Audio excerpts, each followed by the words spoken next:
acres along the Koshkonong Creek from the federal government for less than $1 an acre.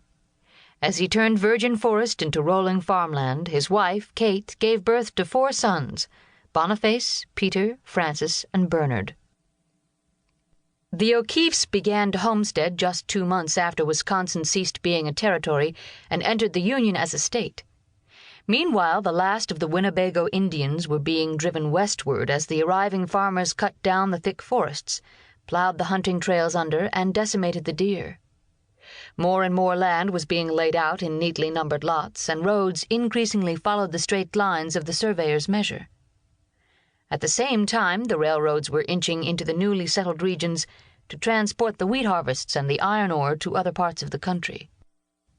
About 10 years after the O'Keeffes had settled in Sun Prairie in 1848, George Victor Totto and his wife bought land next to the O'Keeffe farm. Whereas the Irish family had emigrated to Wisconsin because of a business failure in the old country, George Totto had fled to America because of his belief in liberty. A count from Budapest, he had fought in a doomed Hungarian uprising against Austrian rule as an aide-de-camp to the revolutionary hero Lajos Kossuth. Family legend has it that Totto was ransomed from jail with the family jewels. In any case, he escaped to America and wound up in Sauk City, Wisconsin, later known as Prairie du Sac, where another Hungarian political refugee of a flamboyant stripe had bought land. Totto's wife, Isabel, prided herself on her heritage as well. One of her granddaughters later uncovered many European coats of arms designed for both grandparents' families. Her roots, as deep as any in America, could be traced to a Dutchman who arrived in New York in 1637. 200 years later, one of his descendants, Charles Wyckoff, fathered Isabel and her younger sister Jane.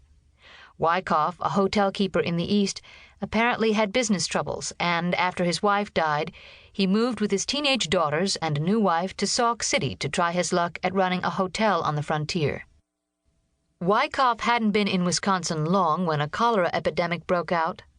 Although he made plans to move his family out, a day before their departure he came down with the disease and died shortly afterwards.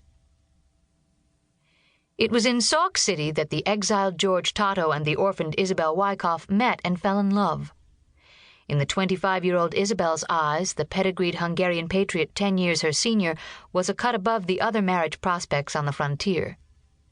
Formal photographs show that Totto was a thin-lipped, rather homely man with a light brown beard, and that Isabel, with her long, raw-boned face, could never have been called pretty. The poise and good breeding of the tall, dark-haired girl with the Eastern education appealed to the European, and in May 1855 the two were married. A year after the wedding, their first child, Aletta, was born. Her birth was followed in rapid succession by those of Josephine, Charles, Ida, Lenore, and George. Meanwhile, the Tottos had moved to Sun Prairie, where the 1870 census revealed that their farm was larger and more abundant than the neighboring O'Keeffe property. But farming in the harsh Midwestern climate proved too difficult for George and Isabel. In the 1870s, Totto gave up and returned to Hungary, supposedly to claim his share of the family fortune.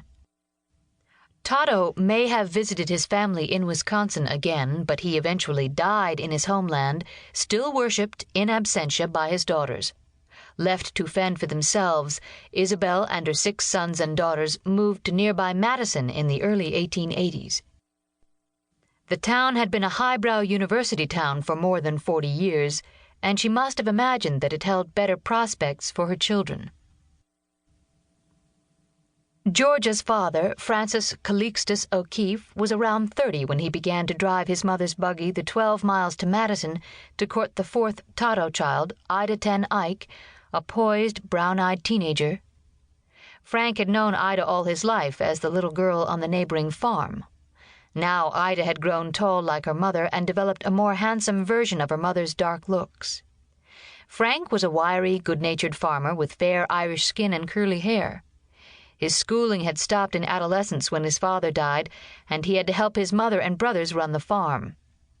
Then, in October 1883, the brother closest in age, Peter, died of tuberculosis. It is likely that his brother's death startled Frank into the realization that his life was rapidly passing, because about this time he proposed to Ida.